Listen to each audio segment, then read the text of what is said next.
Bienvenidos al Bibliófilo. En esta oportunidad voy a traerles un libro que destaca el absurdo de la realidad, donde combina las experiencias personales con la realidad colombiana. El hombre invisible recordó esas combinaciones de objetos mágicas, insólitas con que soñaban los surrealistas, como por ejemplo un paraguas sobre una mesa de disección. Surrealistas estúpidos. Pasaron por este mundo castos y puros sin entender nada de nada, ni de la vida ni del surrealismo. El pobre surrealismo se estrella en añicos contra la realidad de Colombia.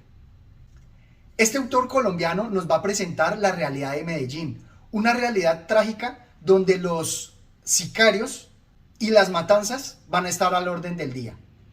Se trata del libro La Virgen de los Sicarios de Fernando Vallejo.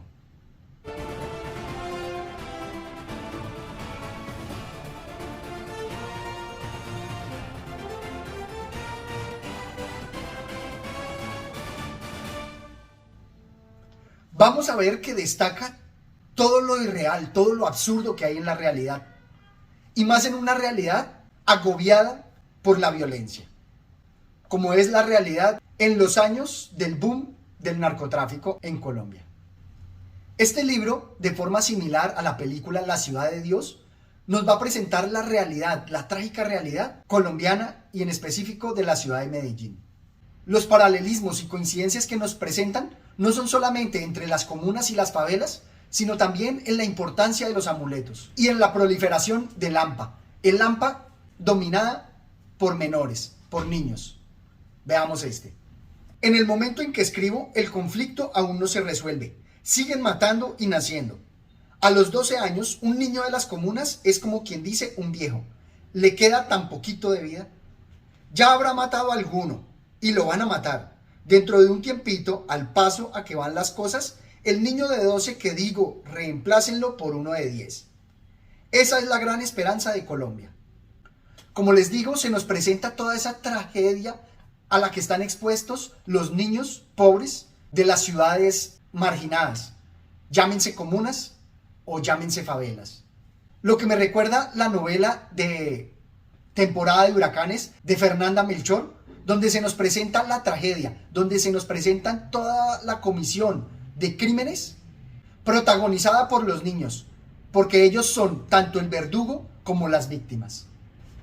Lo que me gusta de la forma de escribir de Fernando Vallejo es toda la fuerza que imprime a sus frases. Es una queja y una denuncia que hace a pleno pulmón. ¿Cómo no destacar los absurdos que él encuentra en la realidad y que denuncia en los pobres, como acá? Con eso que les dio a los pobres por ponerles a los hijos nombres de ricos, extravagantes, extranjeros. Tyson, Alexander, por ejemplo, o Faber, o Eder, o Wilfer, o Rommel, o Jason, o qué sé yo. No sé de dónde los sacan o cómo los inventan. Es lo único que les pueden dar para arrancar en esta mísera vida a sus niños un vano, necio nombre extranjero o inventado, ridículo, de relumbrón. Me gusta cómo destaca todo ese absurdo que se presenta en darle el nombre extranjero a los hijos. Como dice, para arrancarlos de la pobreza, para darles alguna oportunidad. Algo que me recuerda a la película Made in USA, donde también se les otorgan a los niños estos nombres que son palabras en inglés. O también donde remarca la actitud de los pobres. Veamos esta. Los pobres son así, agradecen para poder seguir pidiendo. Y más adelante, antes de alejarme, le eché una fugaz mirada al corrillo. Desde el fondo de sus almas viles se les rebosa el íntimo gozo. Estaban ellos incluso más contentos que yo. Ellos, a quienes no les iba nada en el muerto. Aunque no tuvieran que comer hoy, sí tenían que contar. Hoy por lo menos tenían la vida llena. Como les digo, nos representa ese absurdo en cómo, a pesar de ser pobres, van a estar llenos con historias, con literatura. Pero también me gusta la relación que se presenta con el libro de Mika Gualtari, del senador de Roma, donde hacía la reflexión en cómo algunos pobres o lisiados prefieren no ser curados milagrosamente para poder mantenerse en su pobreza y en su derecho a pedir limosna. Por eso nos dice que los pobres son así, agradecidos. De alguna manera, para que esta caridad los mantenga en la pobreza y tener el derecho a ejercer caridad con ellos. Esto mismo lo habríamos hablado en los libros de Miguel Delibes, en 5 horas con Mari, donde hace esta misma crítica. O tenemos también otros absurdos que nos presenta, como pueden ser los relacionados con la ética y el ejercicio del poder. La ley de Colombia es la impunidad, y nuestro primer delincuente impune es el presidente, que a estas horas debe de andar parrandeándose el país y el puesto. ¿En dónde? En Japón, en México. En México haciendo un cursillo. Me gusta esa crítica que hace a la realidad colombiana, donde de verdad los criminales más avesados están en cargos públicos y antes hay que rendirles pleitesía. Es decir, tras de cotudos con paperas. Nos roban y hay que agradecerles que lo hagan. Por eso su denuncia sigue vigente y la remarca aún más en estos cargos públicos, haciéndolo así. ¿Qué narcotraficante conozco yo como no sea nuestro embajador en Bulgaria porque salió en el periódico? ¿Sicario el que se defiende? ¿Qué policía había que nos defendiera a nosotros cuando nos iban a matar? De haber habido, nos habrían detenido para extorsionarnos. De verdad que estas críticas que hace me parece que todavía son muy actuales, en donde los principales criminales están incluso en la policía. Pueden verse las noticias en donde se capturan a algunos miembros de la policía como los autores intelectuales o líderes de bandas criminales. Y todavía más gracioso aún es que salen algunos otros políticos a defenderlos, diciéndoles que son solamente unas manzanas podridas, cuando parece que el bulto hace rato se contaminó y no quedan sino algunas pocas manzanas sanas. Esto mismo lo había remarcado en el libro de El honor perdido de Katharina Blum, de Enric Boll, donde parece que se desechan o se capturan algunas de estas manzanas podridas, pero el modus operandi de la institucionalidad se sigue manteniendo. Se ha institucionalizado la criminalidad.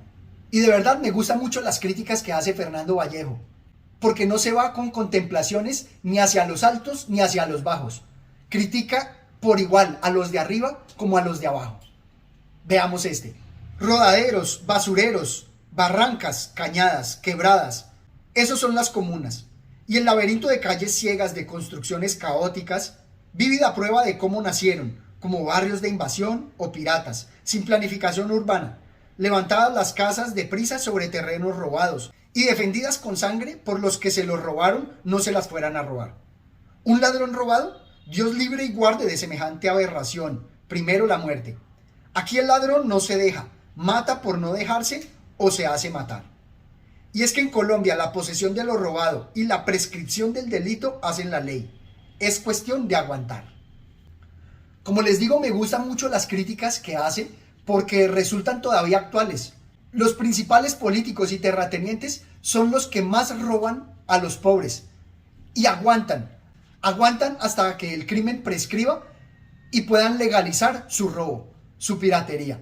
Así es como muchos terratenientes se han adueñado de tierras. Estas descripciones también me recordaron mucho las que veía en este domingo de José Donoso. También esas barriadas, esas comunas con desorden que se han creado así, de la nada, por pura espontaneidad en los cinturones de pobreza. Y se ve precisamente allí esa afinidad entre las ciudades pobres o los círculos de miseria latinoamericanos. Pero los absurdos de la realidad que él nos presenta no se quedan allí. También me causa curiosidad cómo él se muestra como un animalista, defensor de los derechos de las criaturas, pero se ve totalmente indiferente a las continuas muertes que nos va relatando. Pum, pum, pum. Sicarios que van matando, muerto aquí, muerto allá, por razones aparentemente absurdas, por razones totalmente superfluas. Y es que nos presenta así el absurdo filosófico de esa realidad. Sí, niño, esta vez sí me parece bien lo que hiciste, aunque de mal genio en mal genio, de grosero en grosero, vamos acabando con Medellín. Hay que desocupar Antioquia de antioqueños malos y repoblarla de antioqueños buenos. Así sea este un contrasentido ontológico. En las narraciones que nos presenta Fernando Vallejo, hay que estar muy pendiente de toda la carga filosófica que algunas frases tienen, que las bota así, en un momento y que, continuando con su relato aparentemente caótico y fluido, pueden pasar desapercibidos. Porque aquí, al decirnos que está de acuerdo en que se acaben con los groseros, que a pesar de que sea una razón un tanto superflua, son los que van formando la cultura, así va a terminar acabando con todos y solamente van a quedar aquellos que están acabando, es decir, los asesinos, los que van matando a los otros. Por eso dice que es un contrasentido. Pero me parece curioso que lo menciona sin dar gran profundidad, lo que podría pasar desapercibido si no nos fijamos en las frases que nos va soltando. Y es que su modo de escribir es muy peculiar. Parece ser ya el antecedente de la puta de Babilonia, donde va haciendo mención de todas sus ideas de forma continua, casi caótica. Y llegando al tema principal, en que es el sicariato, el asesinato, donde se usa a los pobres para cometer los actos ideados, cuyos autores intelectuales son la clase dirigente, aquí nos presenta el absurdo de la culpa.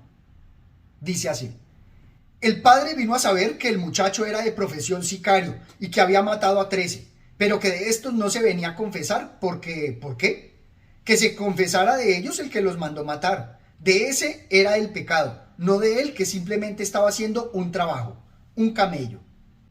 Como les digo, abre las puertas a la reflexión sobre quiénes son realmente los culpables. Nuestra sociedad, que lo impele a los pobres y a los niños a cometer crímenes, o ellos, que son solamente el instrumento, los autores materiales. Me parece que allí radica todo el poder de denuncia de su novela hacia esos crímenes y hacia lo absurdo de la realidad colombiana, en donde los sicarios piden a la Virgen un sentimiento muy religioso para poder finalizar satisfactoriamente su cometido, su crimen. Y por eso digo que es un antecedente de la puta de Babilonia, porque su mayor queja y su mayor denuncia va contra la religión. Por eso nos dice así: solo Dios sabrá, Él que es culpable de estas infamias, Él con mayúscula, con la mayúscula que se puede usar para el ser más monstruoso y cobarde, que mata y atropella por mano ajena, por la mano del hombre, su juguete, su sicario.